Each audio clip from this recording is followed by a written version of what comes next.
What's the creepiest conspiracy theory to you? Story 1. There's this J-pop singer with a song that if you play it backwards, the lyrics automatically switch from Japanese to English, and instead of this happy message she was spreading, it becomes a cry for help that she's been abducted and forced to write songs for her doppelganger, who is what her fans actually see at concerts or videos. The song itself being played backwards legitimately creeps me out every time I hear it, but everything else about this theory is kind of dumb. Story 2. That people believe powerful people are taking insane amounts of psychedelics in order to communicate with interdimensional beings and make trades for something like human children, maybe for technology. And that those people in power are already traveling around in spaceships and crap, that a breakaway civilization already went off and lives with the supposed galactic federation that is on Earth knows nothing about. Oh, and the Earth is flat, not because they deny the science, but they believe the Bible is correct and science is manufactured to hide the truth of God's existence from us all. Story 3. Imagine a tribe that in the beginning was separate on an island from the mainland when humanity was first created. Somewhere in the past, their past generation was at war with the colonists from the mainland, and as a result, they were left alone. After becoming smart, they realized their loneliness and wondered if there was anyone else in the world beside them, but all they could see was the endless horizon. And as the population grew, there wasn't enough food for all of the population. So they are now at a race whether they can escape the island before there are too many of them, and they will die out of a resource shortage.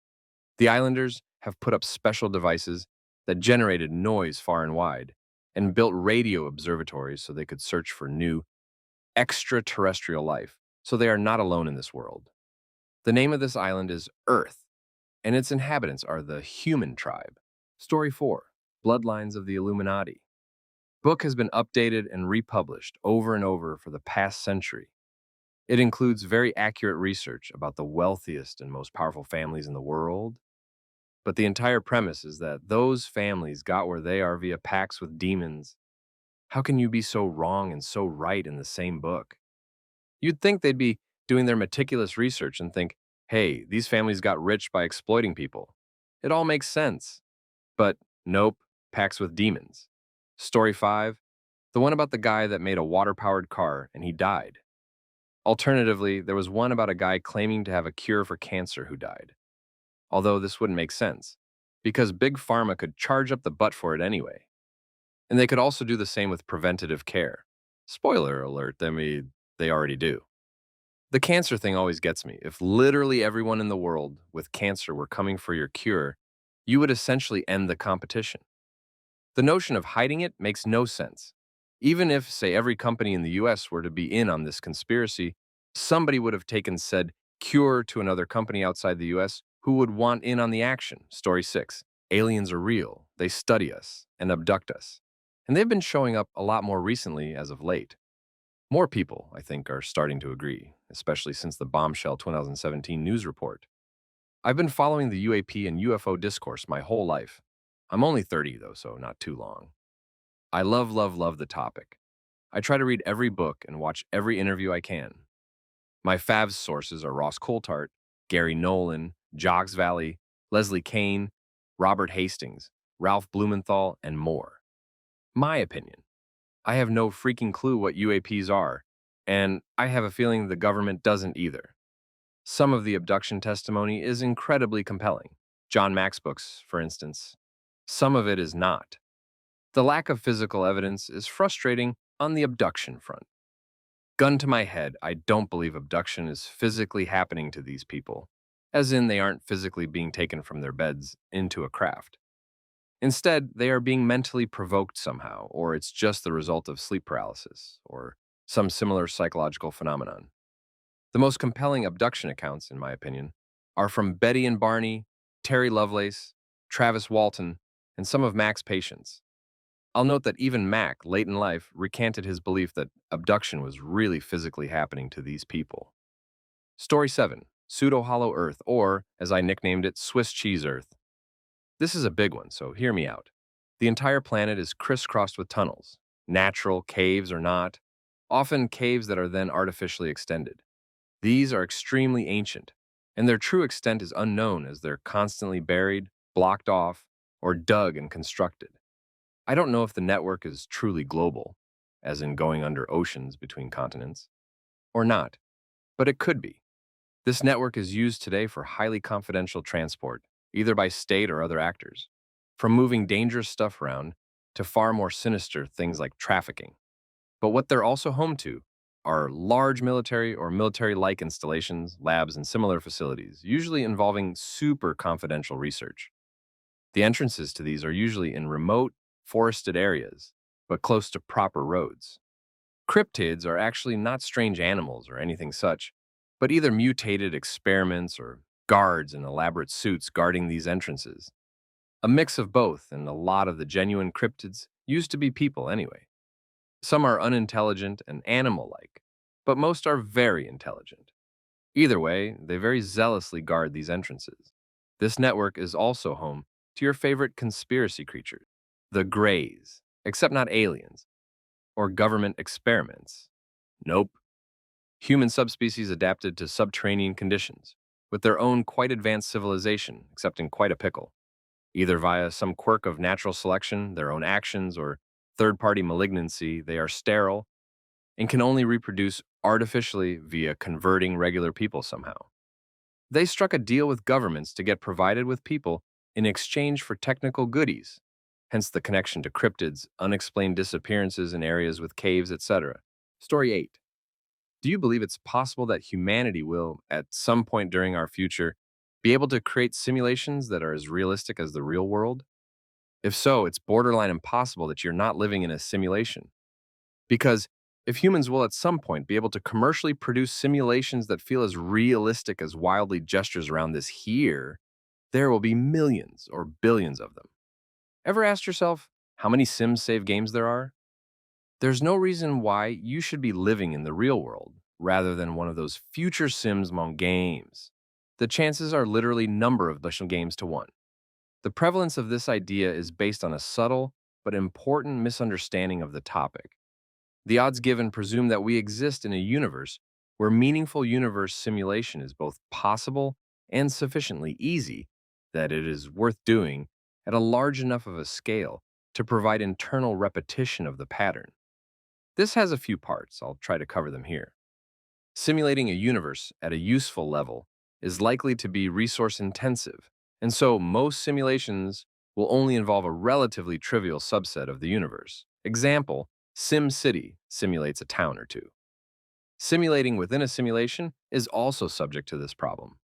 This greatly reduces the available resources in that simulation to generate a sub-simulation from. This provides an inherent lower bound to the simulation layer count. In any potential top-level universe, requires it to be possible to effectively simulate a sufficiently large chunk of a universe to apply the recursive scenario. This is not guaranteed to be true, since its physics will likely impose a maximal computation density, aka simulation takes X resources per Y-sized simulation. Even if we assume it is technically possible to do, if it requires large enough resources, example, multiple complete star systems worth of materials, then it is not practical. Story 9. Apparently, there are supposed to be unimaginably large, deep, underground tunnels and bases that the American military, with the assistance of two different groups of alien life forms, have been constructing since the late 40s. The main underground, massive base is supposed to be in Dulce, New Mexico. It's some of the weirdest stuff I've seen and heard. The things that remain facts in Phil Schneider's situation is he said he was being followed and harassed for months before he was found dead. The explanations for his death were varied and kind of bizarre, to the point his ex-wife has publicly petitioned for help trying to find out why. She also would like to know the whereabouts of the many things that were removed from his app without anyone's permission. Story 10. Pharmaceutical companies have high motivations to get children to do drugs. In this case, ADD meds or medical grade speed.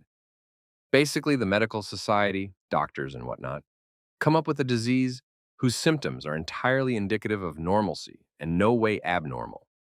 They say children are hyperactive, can't sit down and focus, daydream often. They're children, kids do that. So what they do is bang the drum of a medical problem and offer a solution in the form of a medicine. The kids excel in school who wouldn't speed And essentially everyone makes out, including the pharmaceutical companies who make well-documented billions off such societal norms. The USA is the #1 market for prescription drugs, often pills that alleviate the effects of depression. All of this, and I also believe this is the reason Mary Jane is still illegal in 2015, regardless of medical research, which puts it in a positive light. I believe that if you were able to grow Mary Jane in your backyard, no longer would people, some, not all, but some, buy things like Midol or Tylenol if they had a perfectly good cure growing out of the ground. Story 11. The government killed the alien in Roswell to gather information. I heard a conspiracy that it was a Soviet test flight with 2 genetically mutated and altered pilots that crashed. Far more plausible. Let's first consider the alien aspect. Aliens can travel light years in space just to what? Run out of gas over New Mexico? If aliens can travel interplanetary distances, they won't have things that break down, period. Secondly, no way in hell they'd be able to be taken in by a bunch of primates like us. They'd have the technology to probably knock a city unconscious, become invisible, whatever. They are too advanced to be taken in by some government thugs in the 50s. Now, to say it was the Soviets, I'd say it would be a stretch. I find it more likely to just be a weather balloon or an experimental reconnaissance craft. People make conspiracies out of everything to make life interesting. I'd say if you're going to buy Roswell, the Soviet story, or go home. Aliens make no sense at all. Story 12. That aliens, UFOs, gray people, ancient civ stories of aliens, ET, are actually human beings from distant future time traveling, either for science, tourism, ECT. The GoVT might know, but probably a few lazy time travelers get lazy and F up time and space continuum. I have always maintained that grays, if they do in fact exist, look far too much like humans to be anything but. The large dark eyes, pale complexion, and short stature could be explained by evolutionary changes brought upon by living underground in cramped, dark environments. Kind of like what would likely happen if the surface of this planet becomes inhospitable as a result of human environmental irresponsibility. Story 13. Obama traded Iraq's oil for China's permission for regime change in North Korea. The price? Let Chinese state oil company Sinopec take control of Iraq's oil. This has already happened.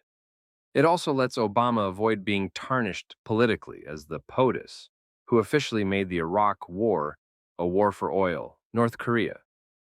China agrees to let the US and allies take out Kim's regime in 2013 and reunify and rebuild Korea under Seoul's leadership, after the German model, provided that only South Korean ground forces cross the DMZ.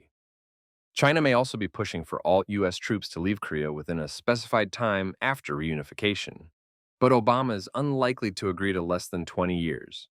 These negotiations could be the only thing delaying the regime change at this point. Indicators. We know the US has pivoted toward Asia, ratcheted up war games with regional allies dramatically in recent months, and that NK has been getting more aggressive than usual lately as well. SK has had plans in place for years for trying this following Kim Il-sung's death. Arguments for the attempt. Kim Jong-un's grip on power is still not completely solidified and seen as vulnerable. Recent successful nuclear tests and a history of selling tech to Iran have most government advisors agreeing NK nuke tests benefit Iran's nuke program. China is sick of NK's crap and is powerful enough now on its own that they don't need the North Korean headache anymore. Potential outcomes. If successful, it would be a landmark achievement for Obama's legacy, and even China could play it off as supporting global economic progress. If not successful, Obama would play the moral card that at least he tried to rescue the innocent civilians. And China gets to berate the warmongering Americans over it. Story 14. That Coca-Cola's failure with New Coke was an engineered method of getting the public to like drinking Coke. Classic. Sweetened with high fructose corn syrup and not cane sugar.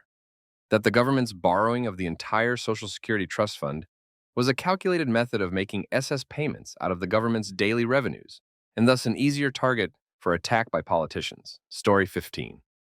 Over the years, I've become more and more convinced that the 1962 Alcatraz escapees survived. I think it was very plausible. I've swum from Alcatraz Island across the bay dozens of times in open water events in many different weather and current conditions. I've swum the entire distance around the island and the distance under the span of the Golden Gate. The water in June, when they escaped, is not that cold, and the currents are actually helpful if used to one's advantage. Alcatraz is not as far out as it appears from shore either. I can do it in 35 minutes, and I'm not any kind of champion swimmer, just someone who likes to swim in open water. I do recognize these guys were not swimmers at all, but they had a raft, and with steady progress and a go with the current mentality, they could have easily made the shore. Story 16. That there actually might not be any gold in Fort Knox. There's a lot of stuff that doesn't add up about it, and I've been there in my time in the Army, and it was boring as crap with a pretty relaxed security as compared to other installations I've been on. When this conspiracy was hitting its peak in 2017, Treasury Secretary Stephen Mnuchin took a $27,000 military aircraft trip there. There are pictures of him in a weird chalkboard-lined room with several stacks of what appear to be gold bars behind him. But oddly enough, these pictures are in a grainy black and white, so you can't actually confirm what he's holding. Before this trip, the last known outside audit of Fort Knox was in 1953. It's the only conspiracy I can get behind. Story 17. We were talking to a friend about another common friend who is a flat earther, and we were comparing all the conspiracy theories he had told us individually. Then I brought up the JFK assassination, and he said, "Wait, now that one is real. Are flat earthers actually genuine in their opinion or just trolling?" I've only met one person who had called themselves a flat earther before. He literally fished for proof on YouTube and Google. Major confirmation bias. I asked him if he thought scientists were wrong about the Earth being round, and he believed that that was the conspiracy. The fact the Earth is truly flat, and they are trying to hide the truth from us. I told him his logic is flawed. Story 18. I'll give you one that definitely is real. The US government, with the assistance of several other countries around the world, secretly stole body parts from infants. From university samples, stillbirths, and some on the record allusions to bodies pulled from indigent burials, so they could test the bones for radiation to determine the effects of nuclear bomb detonation to determine the impact, and if there was any safe amount of nuclear explosion. Story 19. There are a crap ton of fake bot and troll accounts on social media stirring the pot to keep us fighting each other. Edit. Since it sounds like a lot of people feel the same, I would remind you to check profiles on social media before engaging crap talkers. If an account has been on for 3 years and has 12 karma, they are probably a bot. Or if they follow 8 people on Twitter and their account is 6 years old. We can't catch all of the entrenched bots, but maybe we can at least make it difficult for them to make new ones. Edit to the edit. After seeing subs that are all bots conversing with each other. I think we lost, folks. These computers took over, burned down the internet, and let's start over. Story 20. The FBI assassinated MLK. They have been being sued, and Freedom of Information requests have been filed by his family. The FBI has responded that any records pertaining to MLK death they have would be a threat to national security if released. The FBI has already been forced to release documents pertaining to attempt on MLK life and attempts to plant evidence that could be used to send him to jail, as well as extensive blackmail attempts. They tried to end him before. It makes sense that if they did, they would fight tooth and nail to keep it secret. Story 21. My favorite JFK theory. The hat-making industry of Danbury, Connecticut was behind it. He wasn't the first president to not wear a hat. But as we all know, he and his wife were very much in the public eye and fashionable. People saw him not wearing a hat, and the trend took off and hurt the hat industry, which was a big industry in Danbury. I actually wrote an article on this, and there's more to it. Hat wearing was at its peak from the late 19th century until the end of the 1920s, when the practice began to decline. Nobody, however, has pinpointed one sole reason why this happened, but there are several key things that are strongly believed to have contributed. The most popular attributed cause is the rise of closed cars and other transportation. As covered cars became more popular, the necessity for a hat diminished. With low roofs, meaning you couldn't wear a hat while driving and generally had no need to cover your head anyway, personal transport often negated the need for headwear. Looking at U.S. figures, in 1920, less than 1% of the population owned a car. By 1940, that rose to around 1 in 4 people. By 1970, it was 55%. Men still bought hats, but they weren't worn as regularly as previously when the majority of people walked everywhere, rode horses, or traveled in open carriages. The rise of the car also meant fewer people were using public transport, so there was no walk from home to the train in the drizzle. You were covered by the roof of your car. Story 22. Mattress stores are a front for something illegal and shady. Surprisingly, mattress stores are actually a terrible front for money laundering. They tend to do so well and open up in so many locations because they have huge profit margins coupled with really low overhead. Most mattress stores only need 1-2 employees to operate and don't need to change displays or stock frequently. They also charge substantial markups on their mattresses, which don't cost nearly as much when purchased wholesale. As a result, even if they only sell a mattress or two a day, they'll still usually turn a profit. Story 23. North Korea hasn't been properly Kim-controlled since Kim Il-sung, who died in 1970. Since then, it's been a military junta, and the Kims are kept on somewhat of a leash for continuity and to give the plebs something to rally around and focus on. Fear keeps them in line, and it's all theater that gives them a sense of purpose, so they don't ask too many questions. Kim Jong-il even said to a foreign visitor that it was all fake and his people hated him. The elites are effectively held to ransom in a life of obscene luxury, and there's a lot of paranoia, jockeying, and rival factions. High-ranking defectors and various diplomats have actually hinted at this.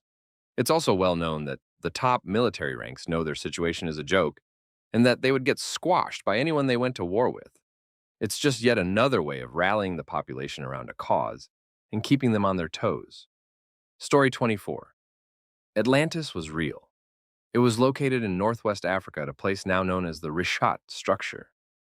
It wasn't an advanced futuristic society that sunk to the bottom of the ocean, but it was a port city with wider access to information and latest technological advancements and was washed away in the Great Flood depicted in numerous cultures and religions. Its reputation and fate were exaggerated over the years, as does often happen with documented historical accounts. Story 25. The Titanic never sank.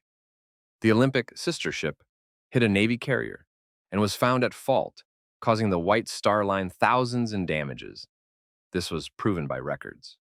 The theory is the Olympic was taken back to the shipyard, cosmetically repaired, and the nameplates were switched.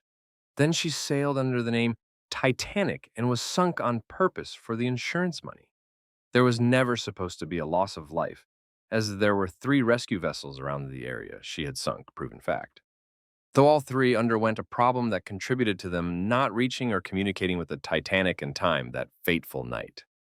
And 2 of the ships got cited for being in a place they shouldn't have been by maritime officials. Their logs showed they weren't supposed to be there yet. See, they were recorded as sitting stagnant at those coordinates for days, proven by citation records. In addition, the direction was wrong. The Titanic sailed further north of the shipping lanes than she was supposed to. This would also explain why the temp went from 70s mid-afternoon to icy by nightfall. The temp dropping is another proven fact according to witness statements.